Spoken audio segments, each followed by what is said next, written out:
ମୁଁ ଭାବେ ଏ ସମସ୍ତଙ୍କ ଜୀବନକୁ ଅନୁଧ୍ୟାନ କଲେ ଯେ ଯେଉଁ ବ୍ୟକ୍ତି ତାର ଜୀବନର ସିଂହଭାଗ ସମୟ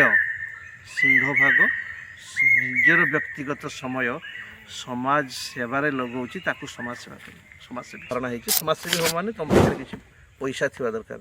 ପଇସା ହେଲେ ତ ସିନା ତୁମେ ଛତା କିଣିବ, ଜୋତା କିଣିବ, କପଡ଼ା କିଣିବ, ଖାଦ୍ୟ କିଣିବ। ଆଉ ତୁମ ପାଖରେ ପଇସା ନାହିଁ ମାନେ ତୁମେ କ'ଣ ସମାଜସେବୀ? ଏ ପ୍ରକାରର ବି ଆମେ ମନ୍ତବ୍ୟ ବହୁତ ଥର ଦେଖି। ଏବେ ଆସିବ ସମାଜସେବା କଥା ଯେଉଁ କହୁଥିଲି, ବହୁତ କଷ୍ଟ ଲାଗେ। ଆପଣମାନେ ଦେଖିବେ, ବିଶ୍ଳେଷଣ କରିବେ, ଆପଣ ଆଖପାଖରେ ବହୁତ ସମାଜସେବୀ ଥିବେ। ଆଜିର ଯେଉଁ ଯୁବ ସମାଜ, ଯେଉଁ ୟଙ୍ଗ ଜେନେରେସନ୍, ସେମାନେ ବି କନଫ୍ୟୁଜ୍ ହେଉଛନ୍ତି। ଆପଣ କେଉଁ ପ୍ରକାରର କାର୍ଯ୍ୟରେ ବ୍ୟସ୍ତ ରହୁଛନ୍ତି।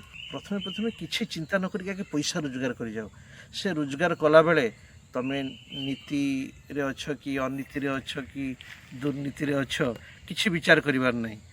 ମାନେ ତୁମେ ଯେକୌଣସି ଗୋଟେ ପ୍ରଫେସନରେ ଯାଇକି ପୁଳାଏ ପଇସା ଆଗେ ତୁମେ କମାଅ, ତାପରେ ସିନା ତୁମେ ସମାଜସେବା କରିବ। ଆଉ କିଛି ଲୋକ ବି ଆଗେ ପରିବାର କଥା ଦେଖି